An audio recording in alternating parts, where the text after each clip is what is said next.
বিরতির পর আবার আপনাদের স্বাগত। যে বিষয়টা নিয়ে আলোচনা করব এই মুহূর্তে, জাতীয় যোগাসনের ফাইনাল রাউন্ডে ত্রিপুরা পদক জয়ের সম্ভাবনা রয়েছে প্রবল। অনেক বিভাগে আসতে পারে একাধিক পদক, এমন তথ্যই কিন্তু উঠে আসছে। জাতীয় যোগাসনের ফাইনাল রাউন্ডে চলে গেছে ত্রিপুরা। স্বাভাবিকভাবেই এই বিষয়টাকে কেন্দ্র করে আরো বিস্তারিত জানবো। নিউজ ভ্যানগার্ডের ক্রীড়া সাংবাদিক বিপ্লব চন্দ্র রয়েছেন টেলিফোন লাইনে। বিপ্লব দা, জাতীয় যোগাসনের ফাইনাল রাউন্ডে পৌঁছে গেছে ত্রিপুরা। রয়েছে যেটা জানা যাচ্ছে যে অনেক বিভাগে আসতে পারে একাধিক পদক, কি খবর রয়েছে তোমার কাছে? দেখো অর্ণব, গতকাল থেকে দুর্গাপুরে অনুষ্ঠিত হয়েছে 42তম জাতীয় যোগাসন প্রতিযোগিতা। এই যোগাসন প্রতিযোগিতায় এবছর রাজ্য থেকে 42 সদস্যের দল অংশ নিয়েছে এবং সেখানে 42 সদস্যের দলের গতকালকে প্রথম দিনে বেশ কয়েকটি ইভেন্টের কোয়ালিফাই রাউন্ড হয় এবং সেই কোয়ালিফাই রাউন্ড গুলি থেকে কিন্তু ত্রিপুরার প্রত্যেকটি বিভাগের খেলোয়াড়রা কিন্তু মূল পর্বে অর্থাৎ ফাইনালে যোগ্যতা অর্জন করে। অর্থাৎ ফাইনালে যোগ্যতা অর্জন করার তার মানেই লক্ষ্য হলো যে এবার এই যে আসরে রাজ্য দলের বেশ কয়েকটি পদক আসতে পারে এবং সেই ক্ষেত্রে পদক কোথায় কোথায় আসতে পারে তার ক্ষেত্রে কিন্তু অনেকটাই নিশ্চিত হয়ে গেছে।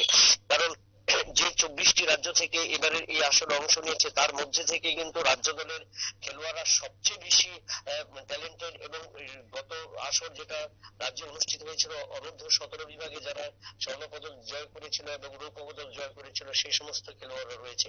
অর্থাৎ এইভাবে যে সমস্ত খেলোয়াড়রা রাজ্যে অনুষ্ঠিত আসরে পদক জয় করেছিল তারাও কিন্তু পুরোপুরি ভাবে ফাইনালে পৌঁছে গেছে এবং তার পাশাপাশি বেশ কয়েকজন নতুন খেলোয়াড়ও কিন্তু এবার ফাইনালে পৌঁছে গেছে, যার কারণে অনেকটাই নিশ্চিত যে চ্যালেঞ্জ হবে এই প্রতিযোগিতার মূল পর্বে। কারণ মূল পর্বে যেহেতু দুর্গাপুরে অনুষ্ঠিত আসর, এই আসরে বাংলার খেলোয়াড়দের সাথে কিন্তু রাজ্য দল দাপট দেখাবে। এই তার জন্য কিন্তু বলা যাচ্ছে যে এবারের এই আসরের আজ দ্বিতীয় দিনে খেলা শুরু হবে 11টার পরে থেকে এবং তারপর কিন্তু বিকেল থেকে আমরা জানতে পারবো যে এবারের আসরে কয়েকটা পদক এসেছে। যেহেতু গত বছর রাজ্য দল সর্বভারতীয় ক্ষেত্রে রানার্স পদক জয় করেছিল, এবার কিন্তু রাজ্য দলের লক্ষ্য স্বর্ণপদক এবং সেই স্বর্ণপদক জয়ের লক্ষ্য নিয়ে কিন্তু গোটা দল কিন্তু রীতিমতো তৈরি এবং তাতে আশাবাদী রাজ্য দলের কোচ এবং ম্যানেজাররা এবং খেলোয়াড়রা যে তারা এই বছর এই আসরে কিন্তু স্বর্ণপদক জয় করবে।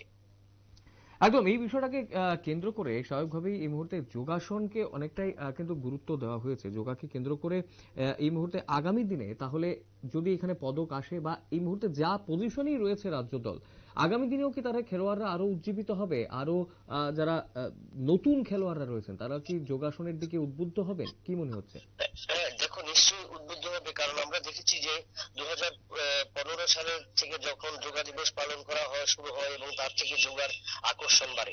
এরপর যদিও আমরা দেখেছি 2020 এবং 2021 সালে করোনা পিরিয়ডে কিন্তু সবচেয়ে বেশি যোগার প্রতি মানুষ আকৃষ্ট হয়েছে এবং তাতে মানুষ কিন্তু প্রায় 70% মানুষ যারা যোগার দ্বারা যারা যোগাতে নিয়োজিত ছিল বা নিয়মিত করেছে তারা কিন্তু সবচেয়ে বেশি সুস্থ হয়েছে। তাদের এন্ডুরেন্স এবং তাদের এনার্জেটিক পাওয়ার কিন্তু তৈরি হয়েছে। এরপর থেকে কিন্তু সাধারণ মানুষ থেকে শুরু করে কিন্তু প্রত্যেকে কিন্তু এই যোগার প্রতি আকর্ষণ হয় এবং যার কারণে আমরা দেখেছি যে এবছর এই আসর যেটা অনূর্ধ্ব 9, অনূর্ধ্ব 13, অনূর্ধ্ব 15, অনূর্ধ্ব 17, অনূর্ধ্ব 19, অনূর্ধ্ব 20, তারপরে অনূর্ধ্ব 30, 40, 50, 60 এবং 60 ঊর্ধ্ব বিভাগ। গত বেশ কয়েক বছর আগের যখন এই জাতীয় আসর অনুষ্ঠিত হতো সেখানে কিন্তু কোন রাজ্য থেকে সে পর্যায়ে অনূর্ধ্ব 40-এর উপরে কিন্তু কেউ যেত না। সেই সমস্ত টিমগুলিতে কিন্তু এখন অনেক রাজ্য দল থেকে এবছর 8 জন অংশ নিয়েছে, অনূর্ধ্ব 60 বিভাগের ঊর্ধ্বে অংশ নিয়েছে 5 জন, অনূর্ধ্ব 70 বিভাগে অংশ নিয়েছে 3 জন। এই যে প্রবণতাটা যেটা যেভাবে বেড়েছে তাতে এটা বলা যায় যে যোগার প্রয়োজনীয়তা এবং দীর্ঘদিন বাড়ছে এবং তাতে কিন্তু রাজ্য ক্রীড়া দপ্তর এবং ক্রীড়া পরিষদ বিভিন্ন সেন্টার গুলি খুলেছে এবং প্রতিটি সেন্টারে কিন্তু অনেক অনেক যোগার প্রতিভা উঠে আসছে এবং যোগার প্রতি মানুষ আকৃষ্ট হচ্ছে। অর্ণব, একদম অসংখ্য ধন্যবাদ বিপ্লব দা বিস্তারিত তথ্য তুলে ধরার জন্য। পদক জয়ের সম্ভাবনা রয়েছে প্রবল এবং স্বাভাবিকভাবেই অনেক বিভাগেই আসতে পারে একাধিক পদক, এমন তথ্যই কিন্তু জানা যাচ্ছে। জাতীয় যোগাসনের ফাইনাল রাউন্ডে রয়েছে ত্রিপুরা এবং স্বাভাবিকভাবেই খেলোয়াড়রা যেমন আশাবাদী রয়েছে, গোটা রাজ্যের সাধারণ মানুষের নজর কিন্তু রয়েছে এই ফাইনাল রাউন্ডের দিকে। সময় ছোট বিজ্ঞাপন বিরতির, রয়েছে অন্যান্য সংবাদ, সঙ্গে থাকবেন।